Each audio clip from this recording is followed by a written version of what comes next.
Boa noite, telespectadores. No programa de hoje, estamos aqui no Hospital Unimed Vale dos Sinos para falar de segurança do paciente. E quem vai conversar conosco é o Dr. Marcelo Bitello, que é coordenador médico do setor de segurança do paciente e também controle de infecção aqui da Unimed Vale dos Sinos. Tudo bem, Dr. Marcelo? Olá, tudo bem. Então, para que as pessoas entendam melhor, não é, o que é segurança do paciente, qual a sua importância? A segurança do paciente ela é muito importante porque tem uma questão envolvida que a gente chama de cultura de segurança nas instituições de saúde. Teve uma RDC, uma norma brasileira que recomendou, que orienta isso, é uma determinação da Organização Mundial da Saúde, que é para trazer um cuidado mais seguro às instituições de saúde no cuidado prestado aos pacientes. E aí, para te ter segurança do paciente, tem que ter rotinas, tem que ter protocolos, né? E ainda a gente tem a própria OMS, ela determinou 6 metas internacionais que toda instituição de saúde, não interessa se é público, se é privada, se é um posto de saúde, se é um consultório, tem que ter atenção, tem protocolos específicos da própria Organização Mundial da Saúde e também com metas e indicadores para ser atingidos para tornar o ambiente e o cuidado mais seguro ao paciente.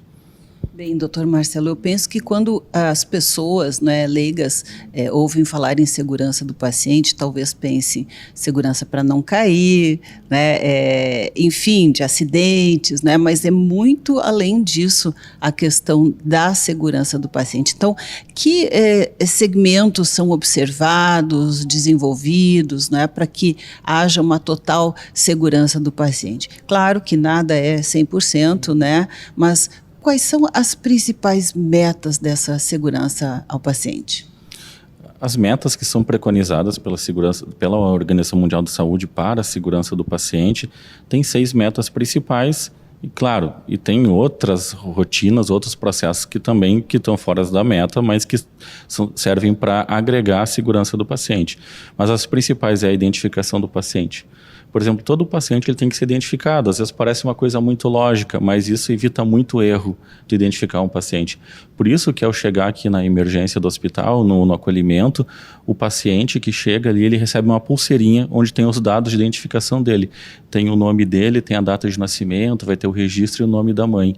E todo profissional de saúde que atender esse paciente vai sempre fazer a checagem, vai confirmar, o senhor é o senhor fulano da Silva, nascido em tal data, filho de fulana de tal. Então sempre vai ser feita essa checagem para te evitar, além do erro da troca de paciente, a gente tem que lembrar ainda que tem os homônimos, tem pessoas que possuem o mesmo nome, então a gente tem que usar esses outros discriminadores para garantir mais uma segurança na hora de identificar o paciente. A medicação segura também, a gente tem protocolos, tem rotinas para ser administrada medicação no paciente, tem uma rotina de rotulagem, de aprazamento, de dispensação, de administração de medicamentos, que também vai linkar com a identificação do paciente, porque o profissional da enfermagem, ao chegar para administrar a medicação do paciente, ele vai ter que identificar se aquela é a medicação certa para aquele paciente, naquela posologia, para aquela via adequada, né? Então, a gente também tem a questão da medicação segura, que é um protocolo extenso e que brilhantemente a equipe aqui da farmácia aqui da Unimed Vale dos Sinos executa. A gente tem a meta da comunicação segura, os profissionais de saúde também têm que se comunicar de forma adequada, como o Chacrinha falava, quem não comunica se trombica, né? Então a gente precisa também ter uma forma de comunicação adequada, por exemplo, passagem de plantão, a hora que troca os turnos de trabalho, né? Tem que ter uma comunicação efetiva, tem que saber falar para o colega que está assumindo o plantão ou a rotina daquela enfermaria naquele horário, tem o paciente do leito A, do leito B, do leito C que tem tal cuidado, do leito D, ou do leito E tem um outro cuidado, tal paciente vai para o bloco, então tem que ter essa passagem e tem que ter uma linguagem assertiva na hora de fazer essa passagem de plantão, né? Então esse é um outro protocolo que é a comunicação. Tem um protocolo também de cirurgia segura. A gente pensa assim, o que é? Então as cirurgias são inseguras? Não é que as cirurgias são inseguras, as cirurgias são seguras. Mas são rotinas e processos que têm que ser respeitados no momento de realizar a cirurgia do paciente. por exemplo, além da identificação, que tu vai ter que identificar o paciente para fazer a cirurgia, que vai operar justamente aquele paciente que está ali cadastrado para ser operado. Por exemplo, a gente tem, dando um exemplo, cirurgias de traumatologia. Vai fazendo um membro, por exemplo, tem que operar o joelho direito. Tem uma rotina de processos de segurança para evitar que se opere o joelho esquerdo, que o objetivo é para operar o joelho direito. Então tem rotinas, por exemplo, se alguém já foi submetido a uma cirurgia, chegou na porta do bloco cirúrgico ali, o enfermeiro que está ali, ele faz o acolhimento, ele pergunta: senhor fulano, qual que é a perna, o joelho que vai ser operado? É o direito. Aí o próprio paciente ele faz uma marca com uma caneta na perna onde vai ser operada. O paciente, ao chegar na sala cirúrgica, o médico, o cirurgião confirma, o senhor confirma, é o joelho direito, e vai lá o médico e também faz uma sinalização em cima do joelho direito, tudo para que evite ao máximo acontecer um erro durante aquela cirurgia. Outra questão que tem, antes de começar a cirurgia, a gente tem um time-out. O time-out é um momento que tá a equipe toda de assistencial dentro do bloco, o cirurgião, o anestesista, o auxiliar, os circulantes, os técnicos que vão auxiliar, está o paciente, inclusive, e aí é o momento que a equipe tem que parar e revisar todo o processo. É como se fosse um checklist lá de um piloto que vai fazer um avião decolar. Eles fazem toda aquela sequência de checklist que é necessário para a aeronave decolar, se está tudo ok. A mesma coisa num pré-cirurgia. Tem os insumos necessários para aquela cirurgia, tem equipamento. Outro ponto importante, foi feito antibiótico, que a gente também, para prevenir a infecção de sítio cirúrgico, tem que ser feito antimicrobiano antes da incisão da pele do paciente. Então esse é um outro indicador que a gente tem dentro do indicador de cirurgia segura. Então isso é toda uma rotina que às vezes os pacientes não percebem, às vezes lá vem eles perguntar de novo qual que é o meu nome. Não, mas toda vez que tem um processo desse repetitivo é sempre para garantir a segurança do cuidado que o paciente está sendo submetido ali. Outro protocolo que tem é de higiene de mãos, né? Ele fala simples, higiene de mãos, só lavar a mão. Sim, temos que higienizar as mãos. Já no século XIX, já Semmelweis já dizia, né, que higienizar mãos é salvar vidas.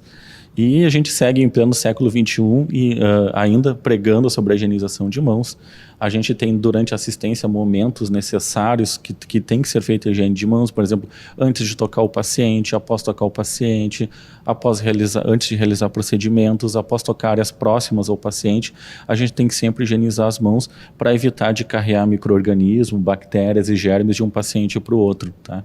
E a higienizar as mãos não é só chegar na pia e lavar de qualquer jeito, tem uma técnica correta, tem uma sequência de etapas que se usa para higienizar as mãos, assim como a mão ela pode ser higienizada com álcool gel também. Uma coisa que, para quem trabalha com controle de infecção, que ficou uma das coisas boas da pandemia, foi que todo mundo aprendeu a lavar as mãos, saber que o álcool gel é importante para higienizar as mãos, né? Hoje tem crianças na educação infantil ali de 3, 4 anos que sabem que tem que passar álcool gel na mão para higienizar a mão, né? Então, eu vou falar, esse é um dos legados da pandemia que veio para o bem, infelizmente, né? A questão da cultura sobre higiene de mãos. Outro protocolo que a gente tem que ter atenção, como você já mencionou, a questão de quedas, né, também. O paciente cai, profissional da saúde também cai, um piso molhado pode cair, por isso, ao ter por exemplo, um corredor no hospital sendo higienizado, limpo, é colocada a placa para evitar que a pessoa escorregue. Da mesma forma como as camas dos pacientes têm grades que têm que ser levantadas para evitar que ele caia. Tem pacientes que são submetidos a alguns procedimentos, outras medicações que deixam a pessoa mais sonolenta. E a pessoa, ao levantar, ela pode cair do leito. Então, esses pacientes que têm um risco de queda, eles têm uma outra pulseirinha que é colocada também no punho, além da identificação, é colocada uma outra pulseira para identificar que aquele paciente ele tem um risco de queda. Que nem você é geriatra, né? Sabe que o paciente idoso ele tem uma propensão maior, tem um risco maior de queda. Então tem uma escala que se aplica para avaliar se o paciente ele tem um risco maior de queda só pela questão das comorbidades dele, questão de idade e também questão relacionada às próprias medicações que estão sendo feitas. Por exemplo, hoje, se a gente tem um paciente aqui internado, pode ser um paciente de 20 anos, que é feita uma medicação que deixa ele mais sonolento, na hora que se prescreve a medicação, aí eu preciso ver como os protocolos um começa a conversar com o outro. Ao prescrever um medicamento que deixa o paciente sonolento, já vai um alerta na prescrição do paciente, um alerta para o médico e para a equipe de enfermagem, dizendo que aquela medicação tem um potencial de provocar queda no paciente, então lembrando a equipe que tem que ter mais um cuidado ao cuidar daquele paciente para evitar que ele caia. Porque o paciente, ao cair do leito, pode ser que não aconteça nada com ele, mas ele pode fraturar um quadril, pode ter um TCE, inclusive, e aí o paciente que estava internado por um motivo arranja um outro problema, né? Porque a segurança do paciente é isso, é evitar que o paciente fique doente por causa da instituição de saúde, que o paciente ele venha por causa do agravo dele, que ele venha, seja cuidado e tenha alta para casa, com aquele agravo dele curado ou tratado, né? E não que ele fique doente por causa da instituição, porque não tem um protocolo de queda, o paciente caiu do leito, conseguiu um TCE, fez um hematoma, teve que ir para UTI, um paciente que era para ficar internado por uma cirurgia, por exemplo, uma herniorrafia eletiva, assim, que ele internou para fazer uma hérnia, que o veio operou, e aí só que ele caiu e conseguiu agregar mais comorbidade ao paciente, né? E outro protocolo que a gente tem é a prevenção de úlceras de estresse. O que seriam as úlceras? São as famosas escaras, né? Paciente muito debilitado, paciente acamado, paciente que fica muito restrito ao leito tem um risco para fazer escara, que são aquelas feridas que acontecem no cóccix do paciente. Para evitar isso, a gente tem protocolos, por exemplo, por isso que o paciente está internado, chega a equipe... senhor, o senhor tem que virar. A gente tem que ficar virando o paciente de hora em hora, assim, para evitar que aquela pressão provoque uma úlcera na pele dele. O paciente que está acamado, que está inconsciente, também fica sendo modificado o decúbito dele, a posição dele no leito.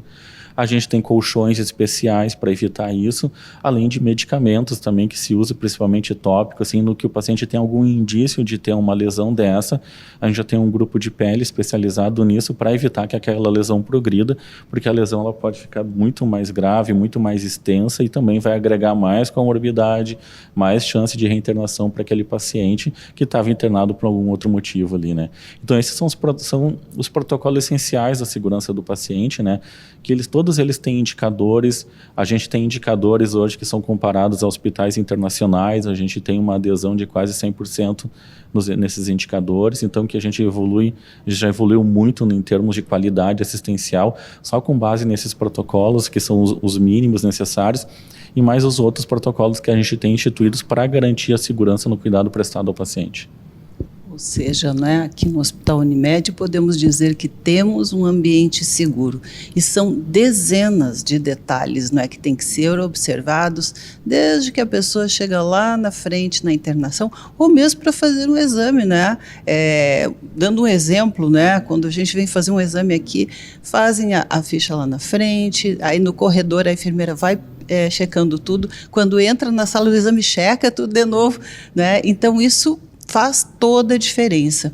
E sem contar em todos esses outros aspectos, né, detalhes que são importantíssimos. E dificilmente vai haver algum problema, não é, em se observando tudo isso.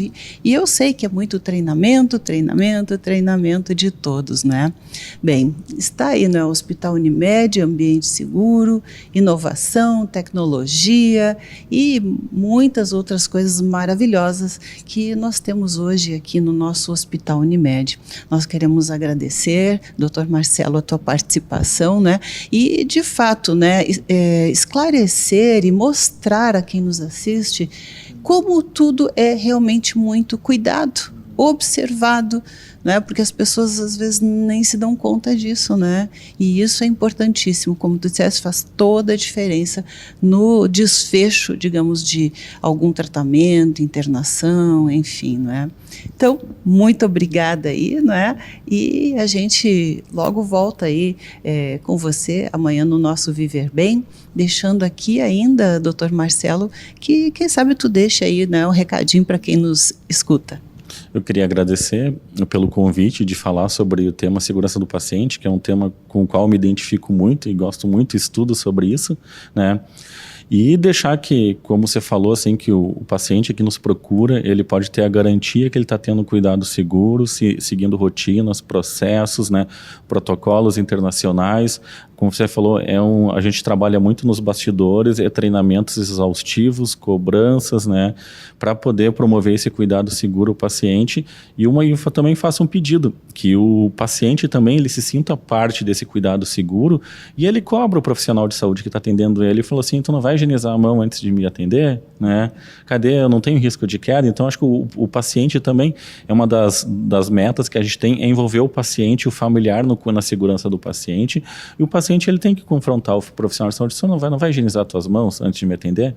Então fica a dica aí, né, para o paciente assim, se sentir também empoderado e cobrar o profissional de saúde que está atendendo ele a respeito assim, das rotinas e protocolos relacionados à segurança do paciente. Verdade, tudo é um conjunto, né? E afinal de contas, né, o objetivo aí é realmente trazer o melhor para os pacientes. Então, está aí para você, né? E voltamos amanhã com o nosso Viver Bem. Até lá! Viver Bem.